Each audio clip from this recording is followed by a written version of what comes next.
Tonight we are a country awakened to danger. Tear down this wall. Not by the color of their skin, but by the content of their character. Ask what you can do for your country.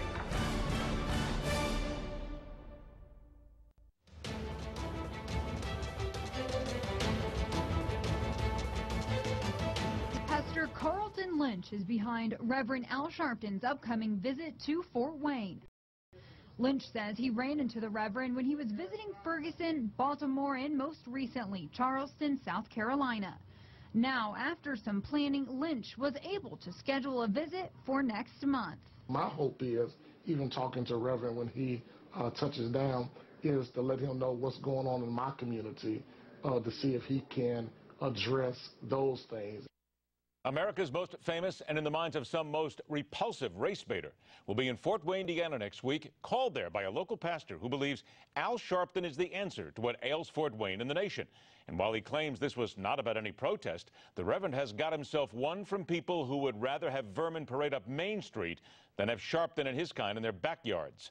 Welcome to the Hardline. National Advisory Board member at Project 21, a group that refers to itself as the National Leadership Network of Black Conservatives, and Indiana State Coordinator for the Tea Party Patriots, also a resident of Fort Wayne, Emery McClendon.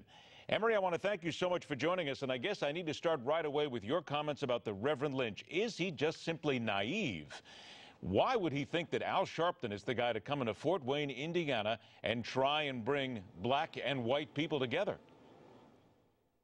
That might be part of the problem. I think that they're not really paying attention to Al Sharpton in totality. Everywhere that Al Sharpton has gone over the past few years, riots and civil unrest have followed. So therefore, I think the hype and the hoopla of having him come to town has kind of overruled their common sense. Now, let's talk about what you plan on doing, because the Reverend is going to be there on Monday. You plan to talk both before and after his appearance. Tell us about this. Yes. Before his appearance, we're going to hold a rally downtown, and we've labeled it All Lives Matter.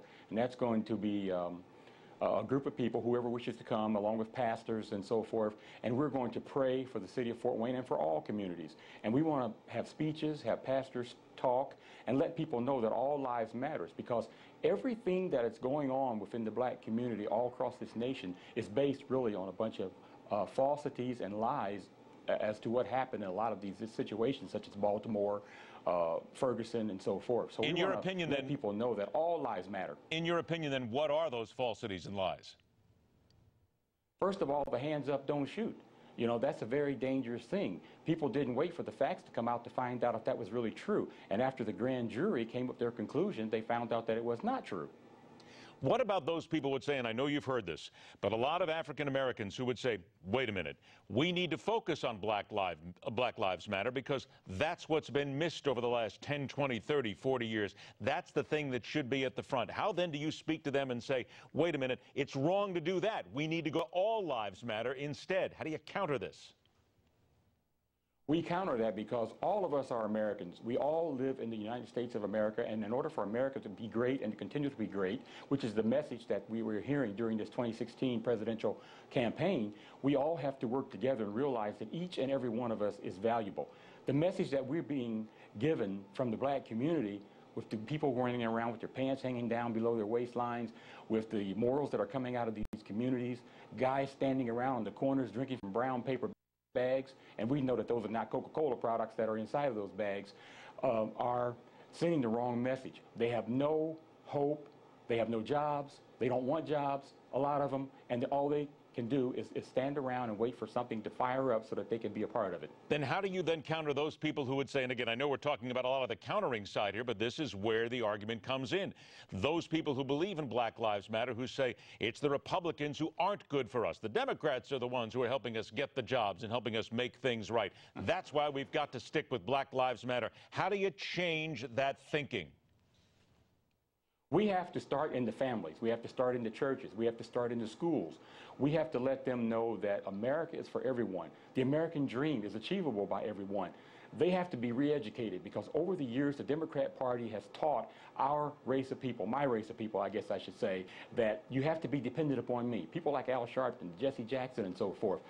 And over the years, 40 years plus, The same message has been preached over and over and over again, but nothing has changed. It's all about dependency, money, and power. So for once we change that, we change in the home because the parents begin to teach our children that you are somebody, that you are a part of the American dream, you can become American dream. Education, our churches, teach them that we need God, we need faith, and we need to believe in ourselves and take personal responsibility. I have about 90 seconds left. Richard Sherman, the cornerback for the Seattle Seahawks, was enraged when he found pictures of himself being spread on the internet supporting violence against police officers. He decided to then come out, make a statement about Black Lives Matter and all lives matter. Here's what he said. From personal experience, you have living in the hood, living in the inner city, you deal with things, you deal with people dying, dealt with a best friend getting killed.